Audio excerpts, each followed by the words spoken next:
gente, tudo bem? Excelente domingo para todos vocês. Antes de mais nada, se inscreva no canal, like no vídeo. Para você que está chegando aqui agora, eu falo sobre NFL, sobre futebol americano, sobre Fórmula 1 e sobre beisebol neste canal. E hoje a gente vai fazer o primeiro vídeo de resumo do Grande Prêmio em X minutos ou menos. Eu não sei quanto tempo eu vou falar aqui, eu tenho algumas anotações que eu fiz ao longo da corrida e queria compartilhar com vocês. Antes, rapidinho sobre o treino, eu acho que 2 pontos que a gente tem que falar. 3 pontos. O Vettel ficando pelo caminho no Q1, teve problemas na bandeira amarela, foi inclusive foi inclusive punido por conta disso, com 5 posições no grid, largou em último, no primeiro momento último, mas acabou sendo o Pérez. E o Pérez, que não passou para o Q3, né, ficou em 11º, com o Verstappen fazendo a pole. O carro da Red Bull, embora tenha as suas instabilidades, e a conversa é de que esse carro é montado para o estilo de pilotagem do Max Verstappen, isso não é novidade da Fórmula 1. Se você pegar, olha como as coisas são irônicas, né? Se você pegar o carro da Benetton em 94, era um carro montado para o Schumacher. E quem se dava mal naquele carro eram os segundos pilotos. É uma história parecida com a Red Bull. E um desses segundos pilotos foi o Jos Verstappen, pai do Max.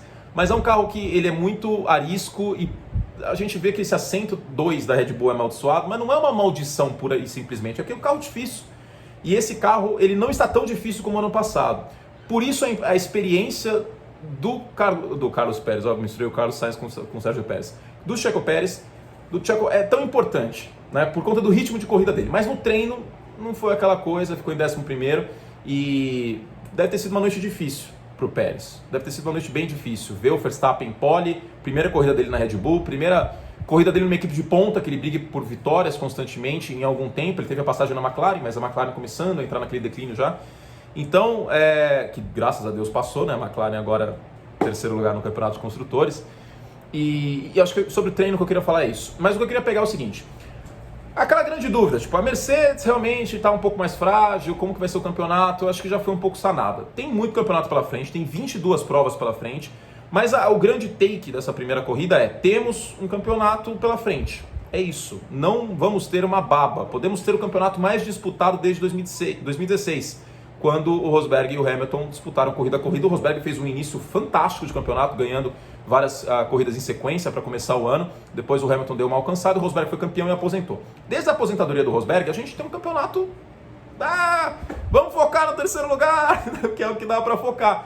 Porque a Red Bull, embora tenha um piloto muito rápido no Max Verstappen, mas muitos problemas de confiabilidade do conjunto, seja em outras peças, seja no motor da Honda. Em 2 corridas ano passado o motor deixou o Max na mão. Fica muito difícil, né, competir para o campeonato com os problemas de confiabilidade que o carro da Red Bull teve no ano passado. Então a Red Bull terminou em alta, o Max venceu a prova em Abu Dhabi, só 2 vitórias no ano passado para a Red Bull, as 2 com o Verstappen, e nos treinos foi melhor que a Mercedes. E aí o primeiro ponto é: será que a Mercedes está tão mal, piorou tanto? Mas não é só isso. A Red Bull melhorou, corrigiu um pouco da instabilidade na traseira do carro. O motor Honda está no ápice do desenvolvimento. A gente vê o motor Honda melhor do que o motor Ferrari, melhor que o motor Renault. A gente consegue sentir isso nas ultrapassagens na reta. Claro que a asa móvel ajuda, mas deu para sentir um ritmo melhor de potência em relação ao motor Honda em comparação aos outros 2, o motor Mercedes ainda no topo. E então era uma boa notícia em termos de competitividade, né? E essa impressão de competitividade, ela veio para o Grande Prêmio do Bahrein. Veio forte. O Max fazendo a pole, primeira pole da Red Bull em muito tempo nessa pista de Sakir. E um início de prova que foi um pouco conturbado, né? O Sérgio Pérez tendo problemas na volta de apresentação com o carro, teve que largar do box. Mais uma vez o Pérez indo para o último lugar e tentando fazer uma corrida de recuperação. Vou falar sobre o Pérez num vídeo à parte. E outra coisa que eu tenho que falar à parte num vídeo é o Nikita Mazepin. Gente do céu, primeira corrida do cara na Fórmula 1, primeira volta, e ele conseguiu rodar sozinho. Enfim, depois eu falo sobre isso. Para alegria de muita gente que não gosta do Mazepin. Boa parte dos fãs de Fórmula 1 não gostam do Mazepin por vários motivos. Depois eu falo sobre isso. Mas foi uma corrida, vamos começar aqui pegar as anotações. Foi uma corrida que mais uma vez mostrou aquele lado legal da Fórmula 1,5, da disputa pelo terceiro lugar no Mundial de Construtores, a Mercedes e a Red Bull numa prateleira acima e depois um bolo doido, uma classe média que está com um gap muito pequeno entre o melhor carro e o pior carro dessa classe média. É uma classe média que tem a McLaren, uma classe média que tem a Ferrari melhor, o carro da Ferrari está com menos problemas em reta do que teve ano passado, não está aquele trator, não está um motor de Fiat Cinquecento, né? A gente tem a Aston Martin, que foi uma decepção nessa prova, o Vettel tendo problemas na classificação e depois não foi um ritmo tão forte de corrida assim, optou por uma abordagem agressiva de segurar paradas e tal, acabou até freando mais longe que devia, saiu da pista, enfim. A Alpine, que tem o Fernando Alonso, que foi grata surpresa até quebrar o freio traseiro dele na volta 34, e uma Alpine que eu tenho minhas dúvidas se briga pelo terceiro lugar, porque o Ocon está bem abaixo, né? Eu brinquei algumas vezes, teve um inscrito do canal que falou qual que seria a linha de Andy Dalton, de Garoppolo, pegando referência da NFL, para a Fórmula 1, né? Tipo, um piloto médio, vamos dizer assim, o mínimo que você precisa para estar numa equipe.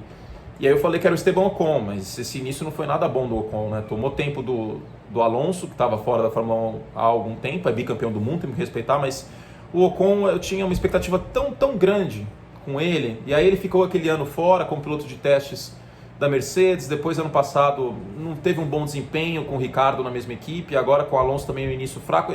Essa ausência de competitividade do Ocon pode prejudicar a Alpine na briga pelo terceiro lugar, né? A Renault ano passado brigou até o fim com a McLaren e com a Racing Point pelo terceiro lugar. Então temos a Alpine e temos a AlphaTauri, que é uma grata surpresa, viu? Foi bem no treino, o Gasly é bom piloto, teve problema no início da corrida, né, com o bico do carro, aí ficou prejudicada a corrida dele, o Tsunoda teve problemas no início, mas fez uma boa prova. E ainda tem uma Alfa Romeo que está querendo chegar, né? O motor Ferrari melhorou, a Alfa Romeo usa o motor Ferrari, e o Raikkonen é um piloto extremamente experiente, o piloto com mais grandes prêmios na história da Fórmula 1, fez uma boa corrida, inclusive teve seus momentos. Deixa eu ver aqui a anotação que eu fiz do Raikkonen. Que momento que foi legal para ele aqui, porque, putz, quando eu era mais novo eu torcia pro Raikkonen, amava ele. E... cadê?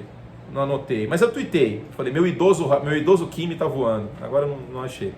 Mas sobre essas brigas da Fórmula 1,5, na volta 10, briga pelo sétimo lugar entre Stroll, Alonso e Sainz. Na volta 10 também, mais ou menos, volta 10, 11, Norris contra Leclerc. E o Norris passou e defendeu muito bem, mostrou uma maturidade muito boa, o Lando Norris. Na volta 12, briga pelo quarto lugar, Norris, Leclerc, aí o Ricardo colou, o Ricardo estreando na McLaren. O ritmo de corrida da McLaren mostrou ser melhor do que o da Ferrari. A gente viu a Ferrari agressiva para ir para o Q3, né, colocando pneu macio, várias outras equipes com pneu médio. Então, sinto que o ritmo da McLaren ainda à frente da Ferrari, mas a Ferrari tem dois bons pilotos, tem um Carlos Sainz que tem um excelente ritmo de corrida, tem um Leclerc que tem vitória na carreira, que é um talento formidável, que já mostrou serviço na Alfa Romeo e depois estreou muito forte na Ferrari, pegou a equipe para ele, essa é a verdade, o Vettel em declínio, a equipe com problemas, etc. Pegou a equipe para ele, a equipe é dele e, enfim, eu nem falei ainda da briga pelo primeiro lugar. Olha quanta coisa eu já conversei com vocês, ainda nem falei do primeiro lugar. Na volta 21, a gente tem que destacar também Alonso contra Vettel, né? Eu me senti em 2010, foi bem legal. Aí o Sainz ainda pegou o embalo, depois o Vettel voltou, foi uma briga bem legal que a gente teve pela 8ª colocação. E sobre isso, sobre a Fórmula 1,5, eu acho que é sobre isso, porque vocês podem até ver nas minhas anotações aqui nessa caligrafia horrorosa, que mais ou menos na metade da corrida, da volta 27 para frente, virou o foco total na briga pelo primeiro lugar. Graças a Deus. O campeonato começou muito bem, começou muito disputado e no final da corrida eu estava de pé, cara. Eu estava de pé como há algum tempo eu não ficava. E eu acho que no meu rosto dá para ver a satisfação e muita gente dizendo isso para mim nas redes sociais também. E fiquei muito feliz, queria agradecer duas coisas. Pequeno parênteses no vídeo. Que me avisaram que não ficou entendível o que eu falei sobre a Austrália. A situação da Austrália em relação à pandemia está boa, até por conta disso eles não querem o círculo da Fórmula 1 agora. E eu me expressei mal naquele momento, deu a entender errado. E outra coisa que eu queria agradecer, muita gente comentando, dizendo que assiste a NFL, que segue meu canal por conta da NFL, que muito tempo não assistiu a Fórmula 1 e que quis dar uma chance de volta e que adorou a corrida. E isso não tem preço, de verdade. Não há dinheiro que pague, não há visualizações que paguem. Isso para mim é a minha missão aqui, né, neste planeta. É fazer as pessoas se apaixonarem pelos esportes que eu amo. Então, obrigado a vocês que mandaram esses comentários. Mas voltando para a corrida e para terminar o vídeo no foco, a briga Verstappen e Hamilton. Uma briga que foi decidida, num primeiro momento parecia na questão da estratégia, a Mercedes apostando forte com o motor duro, com pneu duro, apostando na habilidade do Hamilton, no ritmo de corrida dele, no race pace dele, Não é o melhor piloto do grid à toa, eu sei que tem gente que fala que é o Verstappen, mas o Hamilton ainda é o melhor piloto do grid, ele não tem só o melhor carro, e eu acho nem que não tem mais o melhor carro. O carro da Red Bull para mim está melhor, tirando em reta, que a gente viu no treino inclusive, no Q3, o carro da Mercedes vai bem em reta, mas no geral o carro da Red Bull está melhor para essa temporada. E o Hamilton é muito piloto, cara, é muito piloto. A gente viu a estratégia da Red Bull e aí ficou aquela dúvida no final da corrida. Deixa eu ver o momento que o Verstappen para. Eu acho que é na 40. Volta 40, é isso. Na volta 40, logo depois mais ou menos do Alonso quebrar e o freio e abandonar. Na volta 40, o Verstappen estava de médio e colocou o pneu duro. E aí naquele momento, a gente ficava com a impressão de que ele poderia ir com o pneu macio para ir para cima do Hamilton. Né? Porque a parada no Bahrein estava gastando mais ou menos 23 segundos. Embora o box da Red Bull seja muito bom, o pit crew da Red Bull. Mas 23 segundos. E a diferença entre os dois era 15. Então o Verstappen teria que tirar 8 segundos. Se voltaria em segundo, teria que tirar 8 segundos. E aí ficou aquela dúvida, por que o Verstappen não ficou um pouquinho mais de tempo com o macio para dar uma janela menor, com o médio, para dar uma janela menor com o macio? É que, segundo informações que até passaram na transmissão da Band, excelente transmissão da Band, inclusive, parabéns a todo mundo envolvido, seja o Sérgio Maurício, o Felipe Giafone, o Reginaldo, que, putz, ídolo supremo, seja a equipe de produção, mas foi uma transmissão impecável da Band, a gente tem que mencionar isso, Mariana Becker também, impecável. Mas foi falado que o Verstappen estava com problemas no diferencial. O que significa isso? Significa que o diferencial entre as duas rodas da aceleração, entre os dois eixos, na verdade. E aí aquilo estava complicando a vida do Verstappen depois da primeira curva. Esse setor, se vocês forem ver inclusive o vídeo que eu fiz analisando a pista com o simulador, esse setor é muito difícil de tracionar. Porque, eu vou tentar desenhar aqui para vocês. Deixa eu pegar uma caneta. Vamos lá, samba lelê, vocês sabem que esse canal tem samba lelê. Eu vou desenhar aqui para vocês para ficar mais fácil a ilustração. Mas tem a reta tal, e é mais ou menos assim, ó. Tá vendo? Tem o final da reta, tem a freagem, aí tem um grampo. E aí você tem que tracionar o carro bem, mas depois da aceleração, para passar de segunda para terceira para quarta, é em curva. E isso com o diferencial prejudicado complica a vida do piloto. Soma isso na tração com o pneu desgastado, fica muito difícil. Essa é a minha opinião, pelo que eu senti ali. Que não dava para o Max continuar mais com aquele pneu médio, por isso optou por parar antes e o último stint, a última perna, fez com o pneu duro. O Max chegou no Hamilton, passou e acabou devolvendo a posição depois. E aí veio a polêmica. Por que a Mercedes, que estava exagerando, tanto Bottas como Hamilton, naquela curva, espalhando o carro, não foi punida? Porque estava uma questão subjetiva, tá? Os comissários provavelmente iriam analisar, e quando você espalha o carro não estando brigando por posição e não estando em ultrapassagem, os caras costumam ser mais tolerantes. O Max ultrapassando ali e rompendo os limites da pista, colocando todas as rodas fora da linha branca, era capaz que desse punição, porque ele ganhou uma posição nesse processo. É uma ofensa mais grave nesse aspecto, tá? Então devolveu a posição. E aí quando ele devolve a posição e vai na parte suja da pista, ao final do grande prêmio já, tinha muita borracha suja ali, gasto de pneu, etc, excesso de pneu. E aí ele perdeu tempo e não conseguiu recuperar a tempo de conseguir ficar abaixo de um segundo e abrir a asa móvel e tentar passar o Hamilton de novo. Na minha opinião, duas coisas. Primeiro, o Hamilton é um dos poucos pilotos que conseguiriam segurar o Verstappen naquele momento. O Bottas não ganhava essa corrida. De coração, não acho isso. Não ganhava. Aliás, foi um grande coadjuvante de novo, Valtteri Bottas, né? Enfim.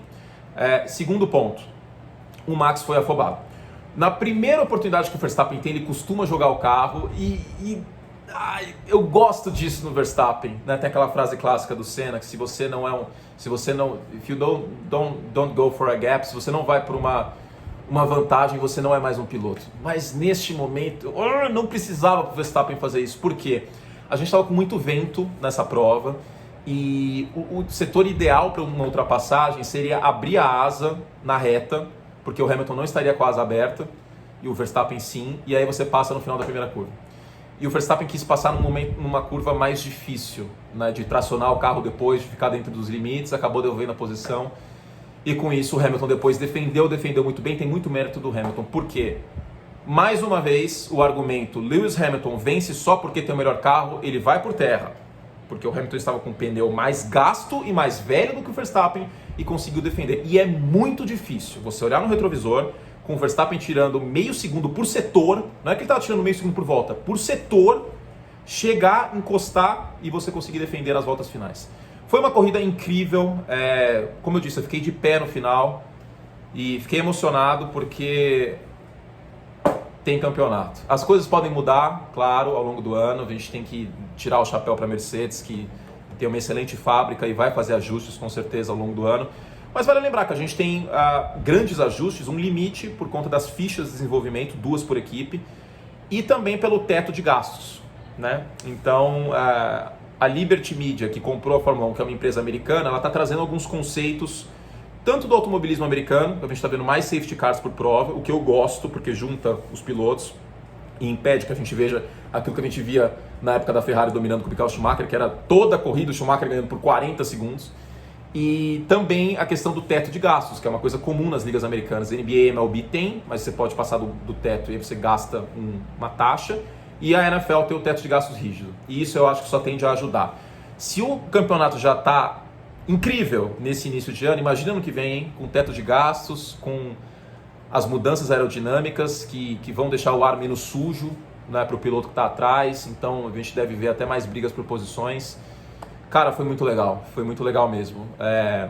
Há muito tempo eu não ficava empolgado assim com a Fórmula 1 e o próprio Hamilton estava muito empolgado. Porque, cara, é o melhor piloto do mundo, é um dos melhores da história. Eu acho que até para ele estava chato, né? Porque, qual a competição dele? Qual era a competição dele? Era o Valtteri Bottas, que é o David Coulthard de 2020, e o Max Verstappen, que o carro quebra 5 vezes por ano. Né? Então para ele estava chato. Você viu um Hamilton sorridente quando ele conversou com a Marina Becker na Band depois da corrida.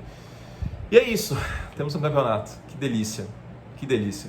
Fizemos todos o que podíamos, comenta aí o que você achou da corrida. Falta falar sobre alguns aspectos que falarei em outros vídeos, alguns exclusivos para os membros. Curte Plus desse canal maravilhoso, outros abertos, inclusive o vídeo que eu vou fazer aberto já hoje, do Nikita Mazepin. E é isso. Tchau, gente. Um beijo. Espero que vocês tenham gostado. E é isso. Bom início de semana.